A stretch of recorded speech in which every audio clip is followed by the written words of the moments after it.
Un hombre tenía 2 hijos, continuó Jesús. El menor de ellos le dijo a su padre: Papá, dame lo que me toca de la herencia. Así que el padre repartió sus bienes entre los dos. Poco después, el hijo menor juntó todo lo que tenía y se fue a un país lejano. Allí vivió desenfrenadamente y derrochó su herencia. Cuando ya lo había gastado todo, sobrevino una gran escasez en la región y él comenzó a pasar necesidad. Así que fue y consiguió empleo con un ciudadano de aquel país que lo mandó a sus campos a cuidar cerdos. Tanta hambre tenía que hubiera querido llenarse el estómago con la comida que daban a los cerdos, pero aún así nadie le daba. Por fin recapacitó y se dijo: ¿cuántos jornaleros de mi padre tienen comida de sobra y yo aquí me muero de hambre? Tengo que volver a mi padre y decirle: papá, he pecado contra el cielo y contra ti. Ya no merezco que se me llame tu hijo. Trátame como si fuera uno de tus jornaleros. Así que emprendió el viaje y se fue a su padre. Todavía estaba lejos cuando su padre lo vio y se compadeció de él, salió corriendo a su encuentro, lo abrazó y lo besó. El joven le dijo: papá, he pecado contra el cielo y contra ti, ya no merezco que se me llame tu hijo. Pero el padre ordenó a sus siervos: pronto, tráigale la mejor ropa para vestirlo, póngale también un anillo en el dedo y sandalias en los pies. Traigan el ternero más gordo y mátenlo para celebrar un banquete, porque este hijo mío estaba muerto, pero ahora ha vuelto a la vida. Se había perdido, pero ya lo hemos encontrado. Así que empezaron a hacer fiesta. Mientras tanto, el hijo mayor estaba en el campo. Al volver, cuando se acercó a la casa, oyó la música del baile. Entonces llamó a uno de los siervos y le preguntó qué pasaba. Ha llegado tu hermano, le respondió, y tu papá ha matado el ternero más gordo porque ha recobrado a su hijo sano y salvo. Indignado, el hermano mayor se negó a entrar. Así que su padre salió a suplicarle que lo hiciera. Pero él le contestó: fíjate cuántos años te he servido sin desobedecer jamás tus órdenes. Y ni un cabrito me has dado para celebrar una fiesta con mis amigos. Pero ahora llega ese hijo tuyo que ha despilfarrado tu fortuna con prostitutas y tú mandas matar en su honor el ternero más gordo. Hijo mío, le dijo su padre, tú siempre estás conmigo y todo lo que tengo es tuyo. Pero teníamos que hacer fiesta y alegrarnos porque este hermano tuyo estaba muerto, pero ahora ha vuelto a la vida. Se había perdido, pero ya lo hemos encontrado. Estamos en nuestra serie de mensajes, pecado y perdón, necesarias verdades incómodas, y hoy día hablaremos del pecado y el orgullo religioso. Y hemos leído esta parábola de manera completa para recordar los elementos que Jesús relata en esta parábola y que vimos la semana pasada. La semana pasada particularmente hablamos acerca del hijo menor de esta parábola, al que habitualmente se le denomina el hijo pródigo. Es muy importante también que recordemos el contexto de la parábola. Los versículos 1 al 3 nos lo dan y lo leemos. Dice: muchos recaudadores de impuestos y pecadores se acercaban a Jesús para oírlo, de modo que los fariseos y los maestros de la ley se pusieron a murmurar: este hombre recibe a los pecadores y come con ellos. Él entonces les contó esta parábola. Es decir, esta parábola surgió para responder al ataque, a la pregunta también que habían hecho los fariseos y los maestros de la ley, acusando a Jesús de comer con pecadores, de recibir a estos sujetos, de estar con ellos y, de una u otra manera, contaminar su reputación con estas malas juntas que Jesús tenía. Y hoy día veremos principalmente esa parte de la parábola, que responde a los principales oyentes de ella, que eran los fariseos y los maestros de la ley. Eso nos hace recordar un mejor título para esta parábola. En vez de decir la parábola del hijo pródigo o del hijo perdido, preferentemente debiésemos hablar de la historia de 2 hijos y su padre, porque el texto bíblico pone mucha atención en el hijo menor, en el hijo mayor y también en la actitud que tiene este padre. De hecho, la próxima semana hablaremos de el perdón que realiza el Padre. Hoy día, en particular, veremos al hijo mayor. Hijo mayor que es muy pocas veces considerado cuando se habla de esta parábola, siendo, como hemos dicho, que forma parte del propósito central de ella. Y recordando que los fariseos y maestros de la ley son retratados, representados por Jesús en esta historia con esta figura, con la del hijo mayor. ¿Quiénes son los maestros de la ley? En otras versiones de la Biblia, estos maestros de la ley aparecen como los escribas. Eran sujetos que se dedicaban, toda su vida, su trabajo, era transcribir a mano el texto bíblico. Imagínense lo que significaba eso. Significaba que estos sujetos tenían que escribir la Biblia a mano, sin computador como hoy día tenemos, sin corrector, porque tampoco había liquid paper en la época. Vale decir, incluso cuando ellos se equivocaban, arrugaban el manuscrito, lo rompían y lo botaban. No permitían que el texto fuera reproducido con errores. Aún más, cuando aparecía el nombre sagrado de Dios, estas 4 consonantes, Y, H, W, H, que algunas versiones traducen como Jehová, otras como Yahvé, cuando aparecía ese nombre, se ponían en pie, se lavaban las manos, se lavaban la cara y luego escribían el nombre. Imagínense lo que significaba cuando aparecía 7 veces el nombre sagrado en un solo texto. O sea, eran tremendamente reverentes, cuidadosos. Y por esa profesión conocían ampliamente la Biblia y grandes secciones con seguridad las sabían de memoria. Otro detalle importante, la mayoría de estos escribas, de estos maestros de la ley, eran parte de este partido político religioso con características de secta que eran los fariseos. Y aquí nos vamos a detener un poquito. La palabra fariseo significa apartado o separado. Y probablemente surge de manera peyorativa de los enemigos de los fariseos para referirse a ellos. Ahora, más adelante, los fariseos adoptan ese nombre como parte de su identidad. Ellos están separados, aparte de todos los demás. Fue el grupo más influyente, más poderoso, más amplio dentro del mundo judío en la época de Jesús. Y a tal nivel llega la importancia que tiene este grupo, que incluso después del año 70, que fue destruida Jerusalén, este fue el único grupo político religioso que permaneció en existencia. Conocemos a algunos fariseos por nombre: Nicodemo, José de Arimatea y Saulo de Tarso. 3 fariseos que se convierten a Jesús y que le siguen. Pero la mayoría de ellos eran sectarios, rígidos, legalistas. Basaban su doctrina tanto en el Antiguo Testamento como en la tradición oral. Los judíos tenían una tradición oral que venía a explicar los textos bíblicos y ponían una pesada carga sobre la gente, la cual nadie podía llevar.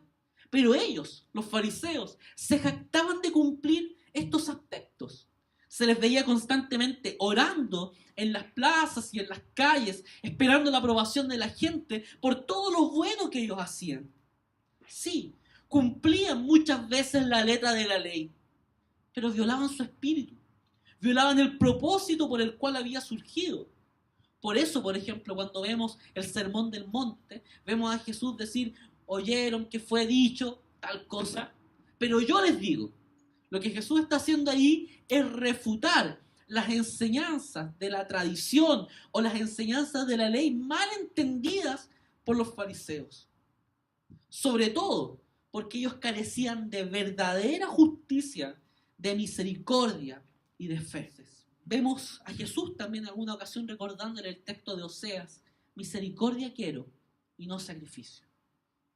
Entonces la invitación de hoy es a seguir viendo esta historia, que es el resumen perfecto del Evangelio de la Gracia, motivados por la pregunta: ¿qué nos enseña esta historia acerca del pecado y el orgullo religioso?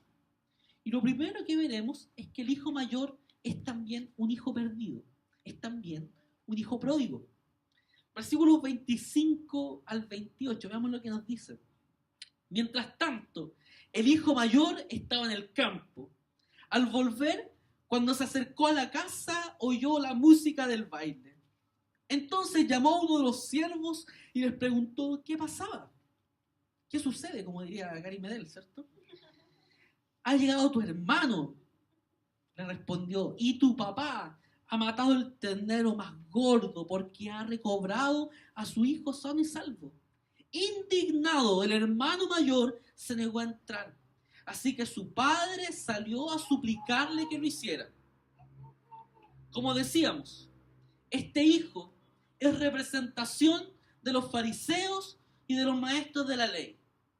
Y lo primero que tenemos que decir acerca de él es que en buen chileno, él no es un chanta. Él no es alguien que aparenta trabajar. Estamos frente a un hombre que es responsable, que es serio, que es trabajador, que es proactivo, que está consciente de sus deberes familiares. En su trabajo, probablemente todos los meses estaría en el cuadro del empleado del mes. Él es el que llega más temprano a su trabajo y es el que sale más tarde. Fíjense en un detalle. Había fiesta en la casa del padre porque habían recibido al hijo. Y en esa fiesta ya estaban celebrando los siervos. Y el hijo mayor, en medio de la fiesta, llega de su trabajo. O sea, es el que primero llega y el que se va de los últimos. Es un trabajador, un trabajólico. A tal nivel que los siervos terminan su jornada antes que él. Probablemente, cuando la gente lo veía, diría, ¿qué ejemplo de hijo? Si todos los hijos y todos los jóvenes de hoy fueran como él, las suegras verían allí a un futuro buen partido para sus hijas, un buen yerno. Estamos frente a una persona que es moralmente correcta. Por eso, podríamos tal vez ponernos en los zapatos de este hijo mayor y entender su indignación frente a una fiesta improvisada en honor a su hermano menor. No ocurría cualquier cosa allí. Se había matado al ternero más gordo, uno de los bienes más preciados de una hacienda. O sea, no cualquier día, no en cualquier ocasión se mataba un ternero más gordo. Tendría que ocurrir algo importante. Y aquí lo importante es que había vuelto un hermano que había fallado a su padre. Por eso, este joven, este hijo mayor, hervía en enojo, a tal punto que no quiso entrar a la fiesta, haciendo que su padre saliera a buscarlo. Y así, como era una ofensa que el hijo menor pidiera la herencia a su padre, su parte de la herencia, porque lo que le estaba diciendo era, mejor me sirves más muerto que vivo. Esto también era una ofensa en la Palestina del siglo I. Era una humillación. Un padre de la época jamás habría salido a rogarle a su hijo. A lo más también hubiera dado de golpes a un hijo rebelde y contumaz frente a su padre, a un hijo obstinado. Pero el papá, lo que vemos aquí es que sale a suplicarle para que entre. Además, no solo era un padre, sino que era el anfitrión de una fiesta. Nunca en la Palestina del siglo I un anfitrión de una fiesta rogaría a alguien para que celebre con él. Estamos viendo que la falta del hijo mayor es demasiado grave. Y aquí notamos la perdición del hijo. Hay hijos perdidos que están lejos, muy lejos de su casa. Pero hay hijos perdidos que están dentro de la casa. Y es peor su condición, porque no se dan cuenta de que están perdidos. Esta palabra habla hoy a esos hijos que están perdidos dentro de casa. Veamos, para que sigamos descubriéndonos a partir del texto. El texto en los versículos 29 y 30 nos presenta una radiografía, una mirada respecto al hijo mayor en sus propias palabras. Cuando el padre le rogaba, le suplicaba que entrara a la fiesta, dice, pero él le contestó, fíjate cuántos años te he servido sin desobedecer jamás tus órdenes, y ni un cabrito me has dado para celebrar una fiesta con mis amigos. Pero ahora llega ese hijo tuyo que ha despilfarrado tu fortuna con prostitutas, y tú mandas matar en su honor el ternero más gordo. Me Me gusta mucho cómo define a este hijo mayor el Nuevo Testamento de Puebla, que dice que es el hombre cumplidor de corazón cerrado. Es un hombre fantástico, aparentemente, pero que tiene su corazón amurallado, cerrado, obstinado, obtuso. Y eso es lo que vemos acá.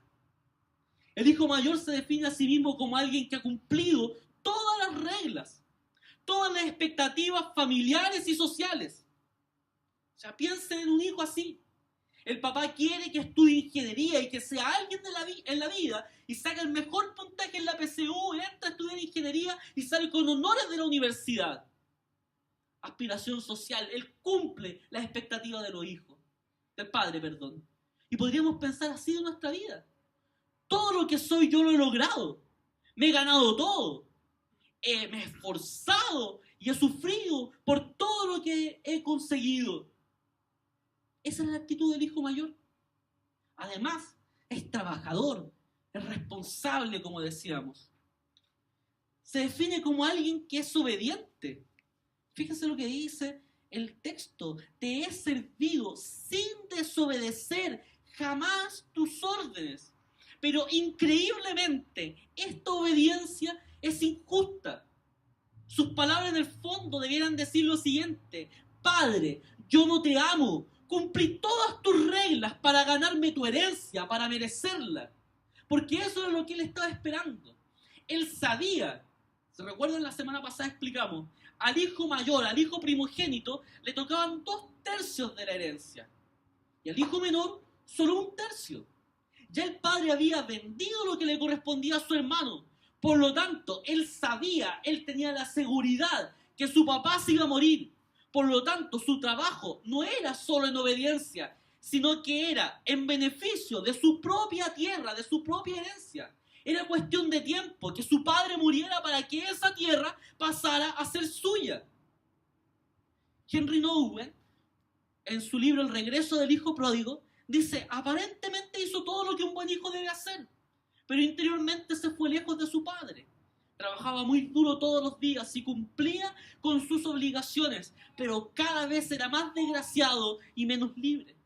De hecho, esa obediencia lo hacía estar amargado, resentido, enfadado. Sobre todo ahora. Eso sale a colación ahora, cuando ve que el hijo que había malgastado los bienes que su padre le había dado, vuelve a casa y es recibido con los brazos abiertos. Ojo, la obediencia y el deber en este hijo mayor se han convertido en una pesada carga. Es que la alta estima, el orgullo, siempre es una esclavitud. Este hijo se ve a sí mismo como un esclavo, no como un hijo. De hecho, eso es lo que le dice: te he servido sin desobedecer jamás tus órdenes. Las palabras del hijo mayor nos muestran a un hijo que estaba en casa, que no se había marchado, pero que no era libre. Aparentemente era el hijo modelo, el joven prodigio de la sociedad, pero bastó que apareciera su hermano para que se revelara lo que había oculto dentro de esa apariencia, su verdadera identidad, la identidad de un resentido, de un orgulloso, de un hombre severo, egoísta, de un hombre celoso. Hay un capítulo de Los Simpsons que muestra a Ned Flanders así. Un día Homero es culpable de que la casa de Ned Flanders quede destruida. Y él llega a tal nivel que se vuelve casi loco, desquiciado, y comienza a decir palabrotas y se enoja y casi mata a Homero. Y bueno, ya aparece toda la historia. Él es parte de un tratamiento psicológico que lo hace reprimir toda esa maldad y por eso él ve todo perfecto, riquillo y buena onda. Pero su verdadera identidad salió a colación allí. De hecho, una de las pocas veces que Satanás aparece representado en la serie, aparece como Ned Flanders. Es terrible, porque el que menos podríamos pensar es el diablo ahí. Bueno, eso es el hijo mayor. El hijo mayor saca a relucir toda su verdadera identidad. Estas palabras, cuando él le dice, fíjense, y ni un cabrito me has dado para celebrar una fiesta con mis amigos, Son las palabras de aquel que cree que nunca ha recibido lo que merece. Pónganse en el lugar de este hijo mayor y piensen, ¿por qué siempre le toca lo bueno a los que hacen lo malo? ¿Por qué a aquellos que defraudan les va bien y a mí, que yo me esfuerzo todos los días, me va mal? Y así sucesivamente. Pensemos en eso. O pensemos en que nosotros muchas veces hemos dado cosas, hemos dado afecto, cariño, bienes a aquellos que están necesitados, pero cuando estamos necesitados nosotros, nadie viene en nuestro favor. ¿Y qué sentimos allí? Sentimos pena, amargura. ¿Por qué? Porque nadie retribuye lo bueno que hemos hecho.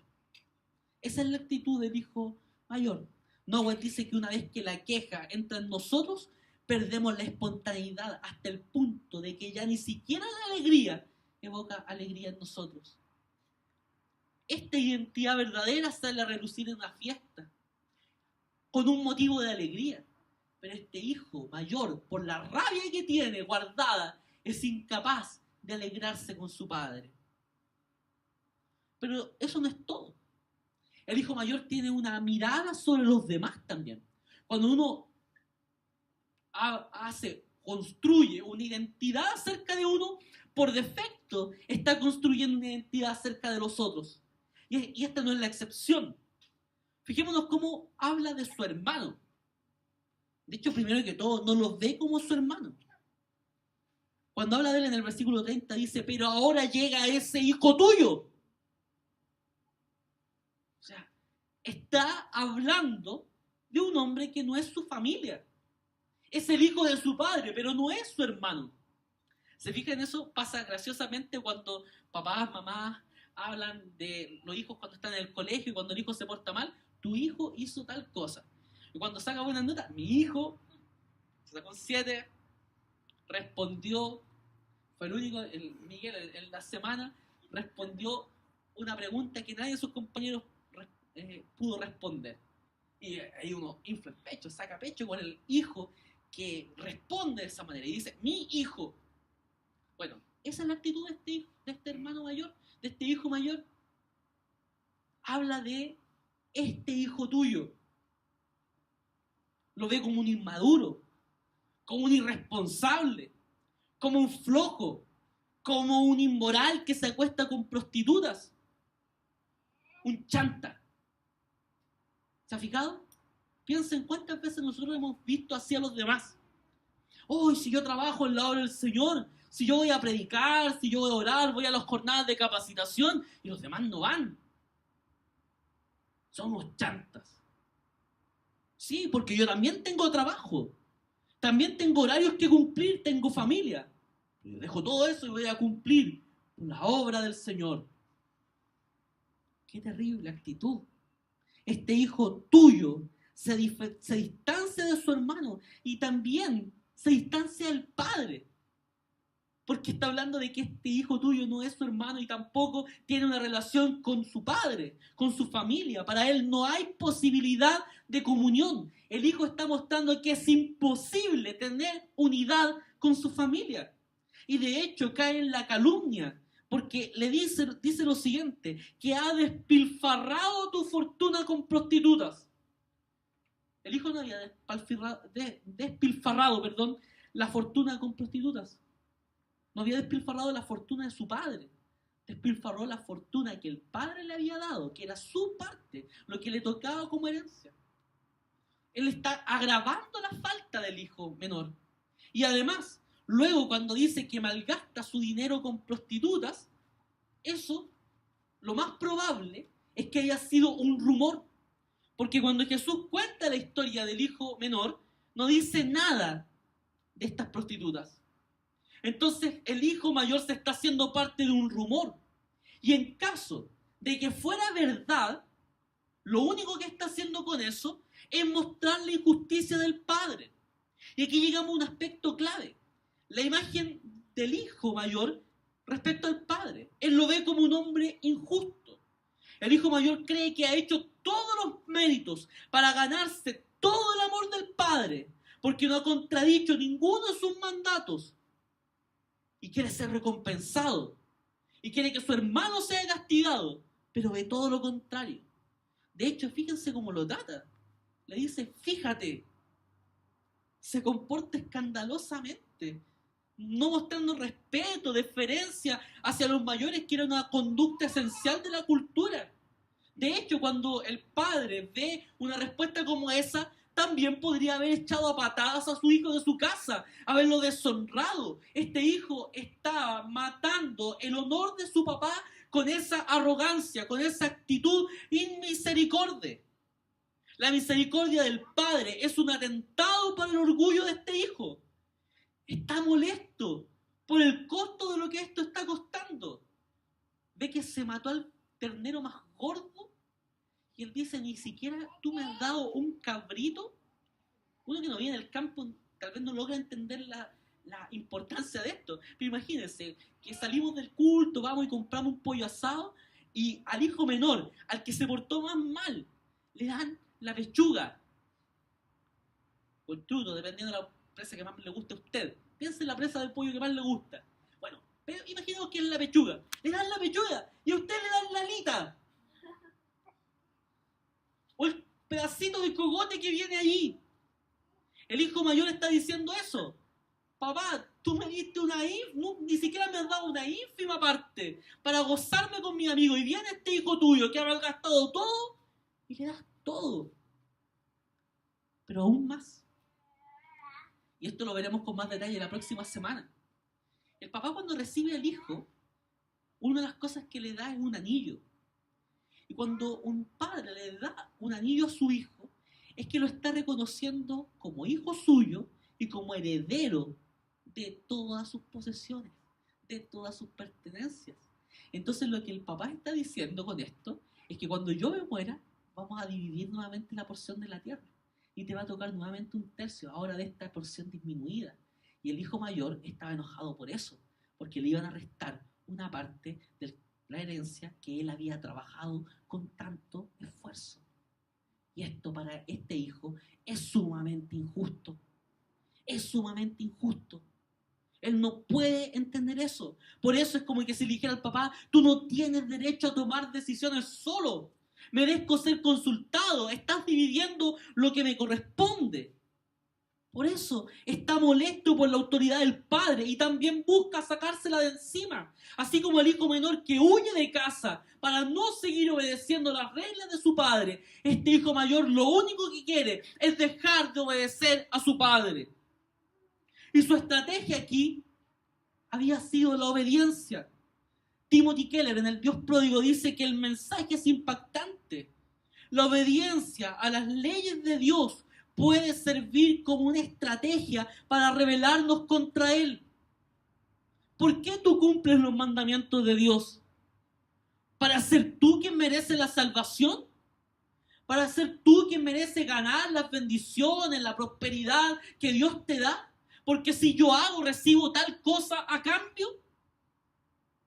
¿O lo haces para deleitarte en la ley del Señor y gozarte en el Señor, en el descanso que produce una vida santa? Este hijo mayor se queda fuera de la fiesta porque pone una barrera frente a su familia. Y esa barrera está construida por su orgullo y por su aparente rectitud. Ahora bien, el hijo mayor es exhortado por el padre, y esta es la segunda parte de nuestro sermón. Veamos lo que nos dice el versículo 31 y 32. Hijo mío, le dijo su padre, tú siempre estás conmigo y todo lo que tengo es tuyo. Pero teníamos que hacer fiesta y alegrarnos porque este hermano tuyo estaba muerto, pero ahora ha vuelto a la vida. Se había perdido, pero ya lo hemos encontrado. Cuando el padre habla con este hijo mayor, que lo único que merecía es que le dieran de patadas en ese momento cultural, le dice, hijo mío. La palabra griega que se traduce aquí como hijo mío, literalmente significa algo así como niño.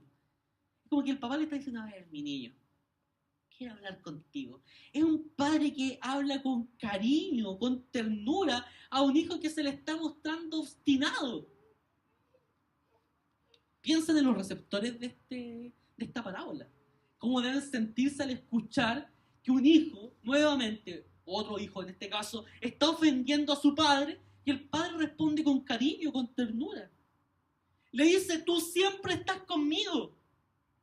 Eso es una muestra de amor incondicional para él. O sea, ¿qué más cariño, qué más ternura, qué más afecto muestra un padre que siempre está con su hijo, que siempre está presente? De hecho, eso se ve graficado. La Patti, que es profesora de niños, puede contarnos de esto.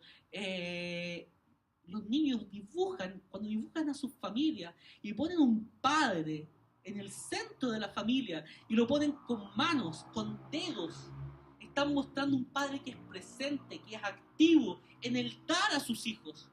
Este papá es un papá que está presente, que siempre ha estado presente con el hijo. Lo que le está diciendo, tú estás siendo injusto con tu acusación de que yo te he tratado mal en la vida. De hecho, le dice, este hermano tuyo, fíjense, pero teníamos que hacer fiesta y alegrarnos porque este hermano tuyo estaba muerto, pero ahora ha vuelto a la vida. ¿Cómo le cambia el panorama? El hijo mayor le había dicho hace un rato, pero este hijo tuyo, el padre lo vuelve al centro y le dice, no, es tu hermano también. Y le está devolviendo la noción de familia. Todo lo que tengo es tuyo y eso es concreto, real. De hecho, como decíamos, el hijo mayor sabía que todo eso le iba a pertenecer cuando el papá muriera. Por eso quería aumentar su prestigio, su riqueza. Él sabía que lo que el papá le estaba diciendo era verdad. Él mismo, de mutuo propio, podría haber tomado un cabrito y haber celebrado con sus amigos. ¿Pero por qué no lo hizo? Porque su orgullo era mucho más grande. ¿Para qué tanto derroche habría dicho un personaje de una teleserie de hace algunos años atrás, cierto? Eso era el hijo.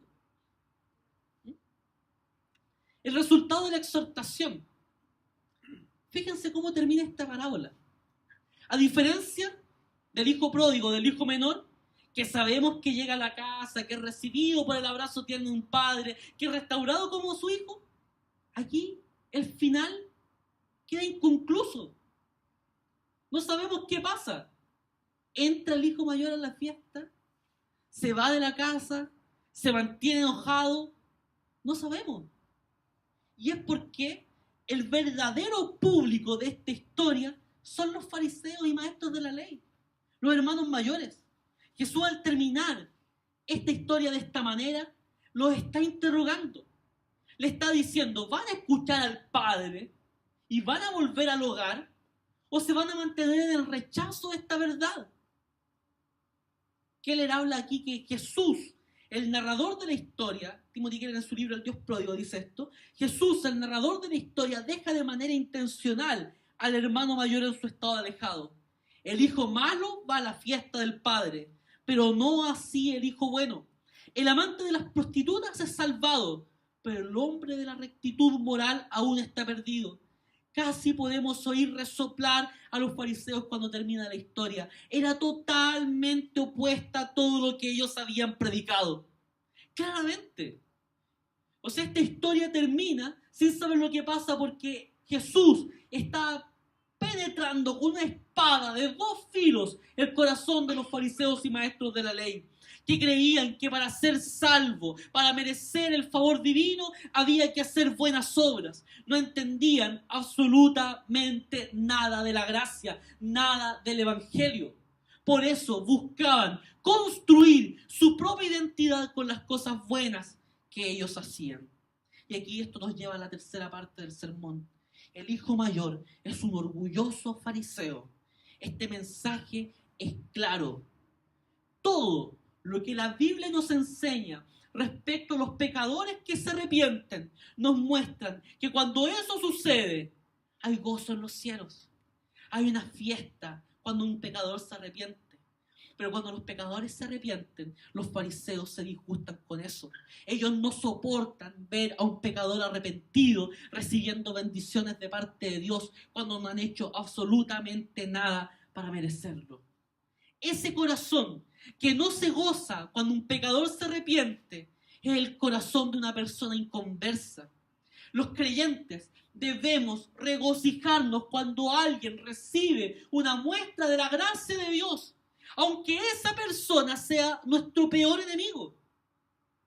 Piensa en tu mente por un instante en alguien que según tus estándares de vida, de justicia, de moralidad, no merecería la salvación, no merecería ser salvo, y que lo único que piensas de él es que lo único que merece es irse a saltar de brasa en brasa con el cole flecha. Piensa en él. ¿Qué pasaría si él llegara a esta comunidad? ¿Cuál sería tu actitud? ¿Celebrarías con esa persona que te cae mal, que te hace la vida imposible, que no merece, según tus estándares, el cielo? ¿Qué harías tú? Martín Lutero decía que en el cielo nos vamos a encontrar con muchas sorpresas. La primera de ellas es que gente que creíamos que iba a estar allí, no va a estar. La segunda es que gente que creíamos que sí iba a estar, no va a estar. Y la tercera es la más terrible, decía Martín Lutero, que es que el sucio e impío Martín Lutero iba a estar allí. Piensa en esto. La gracia es un favor inmerecido. Nosotros no merecíamos la salvación. Es más, es un favor desmerecido, porque habíamos hecho todo lo contrario para merecer la salvación. No habíamos buscado a Dios, no éramos justos, y la paga de nuestro pecado era muerte. Y así todo, el Señor nos amó. El Hijo Mayor representa este camino de la conformidad moral. Él creía que merecía el favor del Padre, era orgulloso, no entendía que la raíz de su mal estaba allí en su corazón, celoso, injusto, rabioso. No entendía lo que dice la Escritura, el profeta Isaías en el capítulo 64, versículo 6, cuando dice que todos somos como gente impura, todos nuestros actos de justicia son como trapos de inmundicia. Todos nos marchitamos como hojas, nuestras iniquidades nos arrastran como el viento. Todos nuestros actos de justicia son como trapos de inmundicia. Aunque queramos hacer parecer nuestra actitud como buena delante de Dios, que conoce la motivación y la raíz que ha causado ese hecho, es deplorable para Él.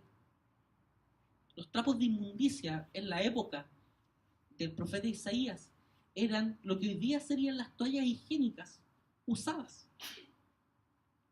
Eso era. Así son tus actos de justicia cuando con ellos no buscas glorificar a Dios. Terrible. Un cristiano no es lo mismo que un religioso.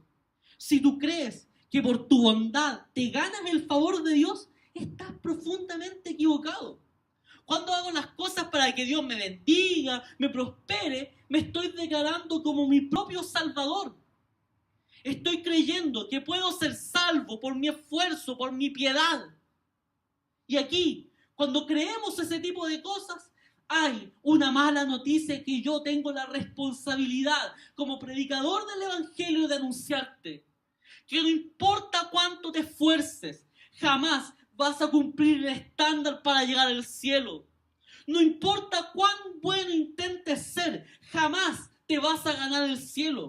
No importa el esfuerzo que tú pongas, cuán moral seas, cuán bien te portes, no importan todas las expectativas sociales y familiares que hayas cumplido, porque nada de eso te hará merecedor del cielo.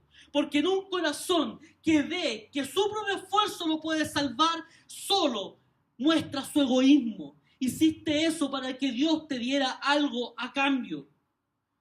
Timothy Keller dice respecto a esto que si al igual que el hermano mayor crees que Dios debería bendecirte y ayudarte porque te has esforzado mucho para obedecerle y ser una buena persona, entonces Jesús podría ser tu ayudante, tu ejemplo o incluso tu inspiración, pero no tu Salvador. Tú estás actuando como tu propio Salvador. Y déjame decirte algo, que si estás actuando así, no estás amando a Dios. amas lo que Dios te puede dar, amas lo que puedes sostener a través de la religión. Pero déjame decirte también que Dios no se deja engañar por los fariseos, por aquellos hipócritas, que lo único que hacen es limpiar sus sepulcros por fuera, pero están llenos de podredumbre adentro. ¿Sabes lo que hay que hacer frente a eso? Arrepentirse. El orgullo mata la vida espiritual. Tú eres aceptado por Dios y luego le obedeces. No es porque le obedeces que eres aceptado. No construyas tu identidad en lo que puedes hacer, en lo que haces, en tu valía personal, en lo que logras, en tu calidad, porque nada de eso te va a salvar. Solo Cristo puede cambiar tu vida. Solo Cristo es quien puede salvar. Porque por gracia ustedes han sido salvados mediante la fe. Esto no procede de ustedes, sino que es regalo de Dios, no por obras para que nadie se jacte, porque por gracia ustedes han sido salvados mediante la fe. Esto no procede de ustedes, sino que es el regalo de Dios, no por obras para que nadie se jacte. Dios a los soberbios los mira de lejos y a los humildes los mira de cerca, les muestra su misericordia, les muestra su favor. Si hay algo que debemos entender, que la clave del Evangelio es vivir de rodillas, humillados delante de la presencia del Señor. Humíllate delante de la presencia de Dios para que tú seas exaltado. La única manera de que podamos crecer en la vida espiritual es reconocer a Jesús como nuestro Señor, como nuestro Salvador, y a nuestros hermanos como mayores a nosotros mismos. Qué difícil es eso en esta sociedad, porque donde quiera que estemos tirando nuestro currículum encima. Hoy, si yo soy licenciado en historia, ¿cómo voy a ser menor? ¿Cómo voy a ser menor que un hermano que ni siquiera estudió, que trabaja en la feria, que es analfabeto? ¿Cómo voy a ser mayor que eso? Eso no es el Evangelio, porque Cristo a toda su familia, a todos sus hijos, los salvó y los compró con el mismo precio de sangre. El Señor pagó lo mismo por ti, por ti, por ti y por mí. Y eso debiera estar presente. Fíjense en esto. Cuando Jesús habla de un hermano mayor imperfecto, lo único que hace con eso es invitarnos a anhelar y a imaginar un hermano mayor que sí es perfecto. La Biblia no promueve una religión de hagas y no hagas, porque en ella el Evangelio nos muestra a un hijo mayor que hizo lo que el Padre quería, que amaba de verdad al Padre, y que porque amaba tanto a su Padre dejó su propio hogar, se hizo siervo, compartió con publicanos y pecadores, hizo discípulos de hombres despreciables y de mala calaña, fue obediente hasta la muerte, y no cualquier muerte, sino que la muerte de los malditos, una muerte de cruz, y en ella pagó el precio de nuestra redención, para que todos nosotros fuéramos hijos amados del Padre, abrazados por Él, y con ello herederos de Dios y coherederos con Él, con Cristo. Cristo es nuestro verdadero hermano mayor, que cumple verdaderamente las expectativas del Padre y que sí paga la parte de la herencia que le corresponde con un sacrificio único y perfecto por el cual no necesitamos hacer más sacrificios. Si hoy día cumplimos la voluntad de Dios, no es porque nosotros podamos. Esto no depende del que corre ni del que puede, sino del que Dios ha tenido misericordia. Todo lo que tú haces, todo lo que yo hago, es porque el Espíritu Santo nos da poder para vivir la vida que Dios quiere que nosotros vivamos. Para reflexionar y practicar. Preguntas. ¿Te sentarías a comer con los publicanos y pecadores? ¿O te quedarías fuera de casa como los fariseos, como el hermano mayor ante la llegada de su hijo, de su hermano pródigo? ¿Cuál sería tu actitud? ¿Han visto ustedes la película Jesús de Nazaret? De Franco Sefirelli, esta película de los años 70 que siempre muestran en TVN en Semana Santa. hay una escena muy bonita que es cuando Jesús cuenta la parábola del hijo pródigo. Es un relato ficcional, porque arma toda una disputa entre Pedro y Mateo, el pescador con el publicano, con el cobrador de impuestos. Y Jesús va a la casa de Mateo, el publicano, y Pedro se enoja, se molesta por eso. Y Jesús cuenta esta parábola.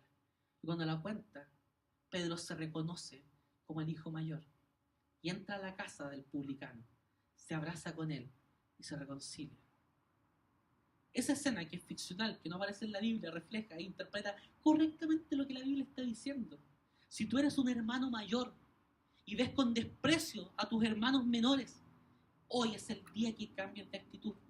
Porque amar a Dios con todo nuestro corazón, con toda nuestra alma, con todas nuestras fuerzas, nos conduce necesariamente a amar a nuestro prójimo como a nosotros mismos.